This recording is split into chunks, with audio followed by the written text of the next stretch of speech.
Eh bien, bonjour à toutes et à tous, c'est Météo37, j'espère que vous allez bien en tout cas. Moi ça va super et aujourd'hui on se retrouve pour cette nouvelle vidéo, ce nouveau point météo où nous allons parler de la situation à venir pour cette semaine, cette fin de semaine, notamment cette seconde partie de semaine.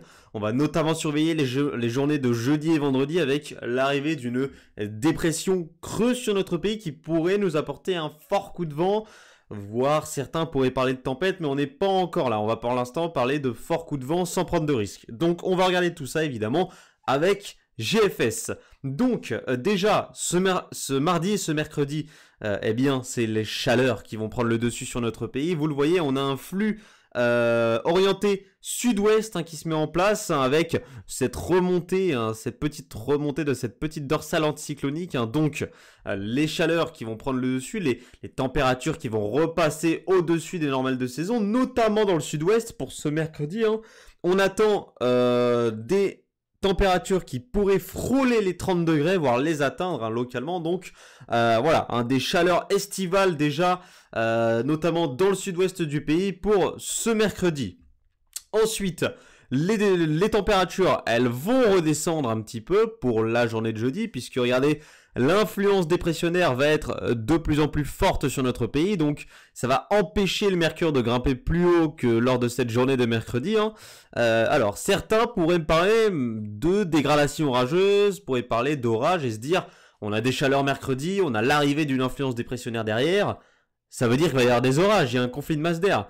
Eh bien oui, il y a un conflit de masse d'air, en effet, et il va bel et bien y avoir une dégradation orageuse, mais elle sera trop à l'ouest de notre pays. Malheureusement, elle devrait passer plutôt ici sur l'Atlantique et ensuite remonter vers l'Angleterre.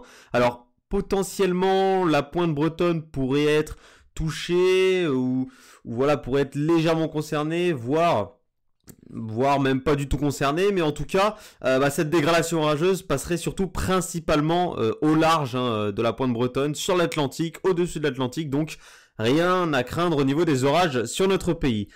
Il pourrait y en avoir des orages, mais de façon beaucoup plus isolée, beaucoup plus faible, avec des orages de masse d'air plus froide, potentiellement sur le nord du pays, entre jeudi et vendredi, mais ça, on en reparlera dans le point météo de demain. En tout cas, ce n'est pas ça qui est sous surveillance, et je pense que vous le voyez déjà sur cette carte, ce qui est sous surveillance, c'est cette dépression ici. Alors, elle est sous haute surveillance. Pourquoi ? Parce que vous le voyez très bien, c'est une dépression creuse, une dépression même très creuse, associée à un fort jet stream qui va se diriger vers notre pays et qui donc, avec un fort conflit de masse d'air, on voit ces isobars très resserrés, signe d'un vent, de vent violent, de vent très fort en tout cas au sud de cette dépression. Donc, il va vraiment falloir surveiller cette dépression puisqu'elle se dirigera potentiellement directement vers le sud de l'Angleterre, la Manche, et elle nous influencera évidemment. Mais en tout cas, il va falloir vraiment surveiller cette dépression. Alors, évidemment, il y a un risque de tempête. Ce risque de tempête est bien et bien présent, en tout cas sur certains modèles aujourd'hui. Le risque de tempête est présent, mais pour l'instant, pour ne pas prendre de risque, évidemment, on parle de forts coups de vent. Pour l'instant, on parle seulement de forts coups de vent, pas de tempête, et on verra dans les prochains jours, entre ce mercredi et ce jeudi notamment, si on pourra confirmer potentiellement l'arrivée d'une tempête. Mais en tout cas, pour l'instant, on parle seulement de forts coups de vent et pas de tempête. Alors, certains parlent aussi d'une bombe météorologique. Alors certes, sur GFS, c'en est une.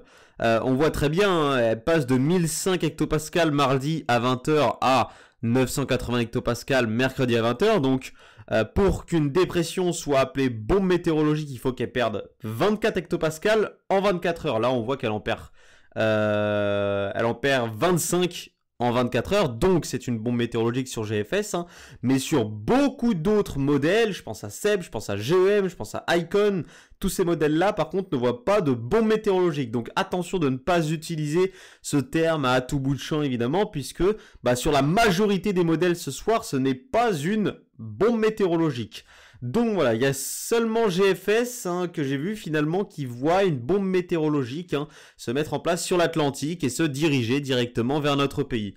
En tout cas, Le risque de fort coup de vent est bel et bien présent. Sur ça, les modèles sont en accord, hein. Cette dépression devrait bel et bien se diriger vers la Manche, le sud de l'Angleterre, et directement nous influencer, hein, avec donc ce risque très élevé, en tout cas, de forts coups de vent sur le nord de notre pays. Mais on en reparlera évidemment dans des points météo ces prochains jours, sûrement demain, hein, déjà, et potentiellement un autre point météo jeudi pour vraiment reconfirmer la situation et aller dans les détails évidemment de cette dépression et des vents attendus au passage de celle-ci.